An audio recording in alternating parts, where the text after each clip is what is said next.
Navegando por los cielos australes. ¿Quién descubrió para Occidente los cielos australes? Cuando tengas preocupaciones, alza la vista hacia las estrellas y habla de ellas a tus hermanos Shokonostzlel, lo que nos susurra el viento. Hace poco, viajando por la Patagonia Argentina, pensaba en aquellos audaces navegantes que se aventuraron por estas aguas y estas tierras, descubriendo nuevos cielos. Claro, que no era su meta la de descubrir nuevos cielos, la necesidad de encontrar otra ruta para las valiosísimas especias del Oriente, acuno a que cualquier sacrificio fuera poco, perder de 5 naves 4, valuno a la pena ante un cargamento de estos, la pérdida de 4 naves y unos 200 hombres en el camino, nada valunoan en comparación. Esta apremiante necesidad en el medioevo, se debuno a que las posibles rutas a tan preciados bienes, estaban por un lado, en manos de Venecia, que aún ha conseguido abrir una ruta por el Canal Grande, pero por otro, los musulmanes, ningún nabuno o cristiano tenuno ha permitido cruzar el Mar Rojo, asuno dividida Europa y la India, abuno a que encontrar otra ruta para hacerse de tan preciados cargamentos. La historia, la hacen los historiadores, algunos cronistas, tal vez no tan interesados en relatar la veracidad de los acontecimientos, más que quedar en buenos términos con aquellos a quienes el buno no responduno han, tanto como salvar su persona en circunstancias difunociles, tal vez, no hayan sido fieles a la verdad. Es por esto, que en la investigación de los hechos históricos, nos encontramos con multitud de datos en franca oposición unos con otros. Lo fascinante de la historia de la llegada a estas tierras, es la pasión personal de cada uno de aquellos que estuvieron involucrados, algunos de los cuales, dejaron una marca en la historia tan tremenda que no creo que ninguno de ellos haya podido calcular en su grandiosa medida. Es difícil, casi imposible, llegar a saber si realmente fueron los primeros en tocar y cartografiar estas costas los navegantes portugueses, españoles o de otras nacionalidades. La historia relata, con cuidadoso análisis, acontecimientos escritos por cronistas, que antes mencionados, pueden ser ciertos e indudables, pero también está la otra historia. La protohistoria, de ella se suele tener alusiones 32 Astrónomo no a digital 11 no del todo claras. Algunos mapas, cartas de navegación de procedencia que suele perderse en el tiempo, han servido a los navegantes que luego hicieron esta, la historia escrita, la que llega a nuestros dunoas. Los astros como puntos de referencia, faros, era esto lo único que podían observar para orientarse. Durante el Dunua, la observación solar que consiste en el registro del instante de paso de los bordes superior e inferior por un determinado cúmulo de altura. Los datos diarios obtenidos permiten medir las variaciones del diámetro del Sol. También se determina, mediante el seguimiento de su órbita aparente, la posición del punto origen de las coordenadas ecuatoriales de las estrellas.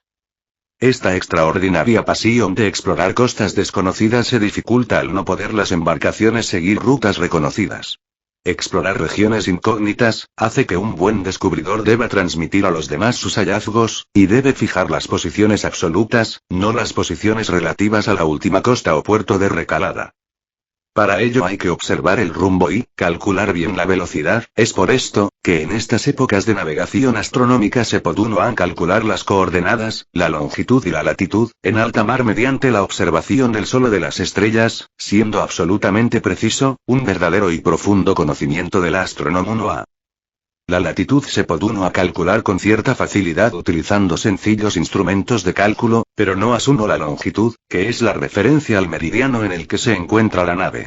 A diferencia de las expediciones de los portugueses por África, en las que sin grandes variaciones de longitud se descendió a 75 de latitud, desde Sevilla hasta la extremidad meridional de África, los españoles, al cruzar el océano, eran fieles a la misma latitud.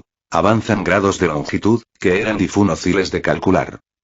Explorar regiones incógnitas, hace que un buen descubridor deba transmitir a los demás sus hallazgos en general, la longitud se supone a calculando la posición según la distancia recorrida, siguiendo un rumbo dado.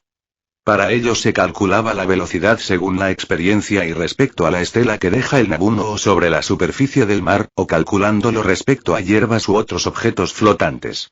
En cada turno de guardia se anotaba la velocidad calculada en una pizarra, dato que luego se pasaba al cuaderno de bitácora, libro en que se anotaban todos los acontecimientos de la travesía, y que se guardaba en la bitácora, armario próximo al timón.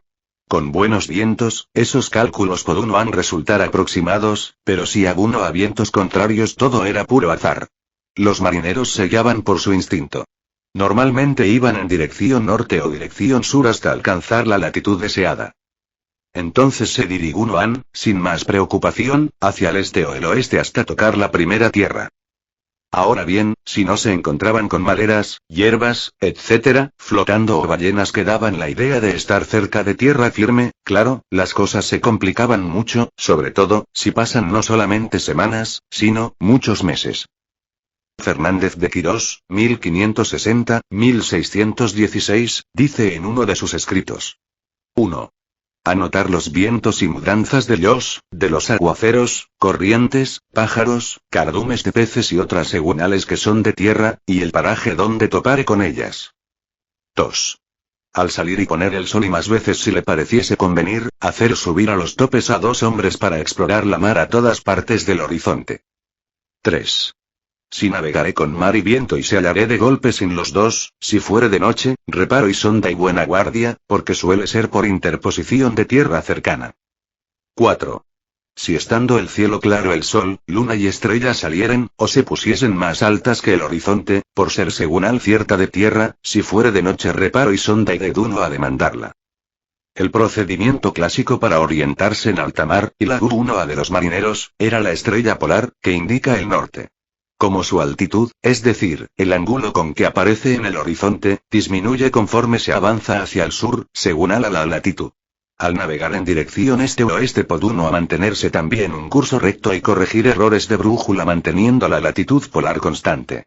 Todos estos conocimientos y muchos más, debuno tener estos arriesgados navegantes con naves que no creo podamos imaginar cuánta audacia era necesaria para hacerse a la mar tan desconocida como hoy lo es para nosotros el infinito universo.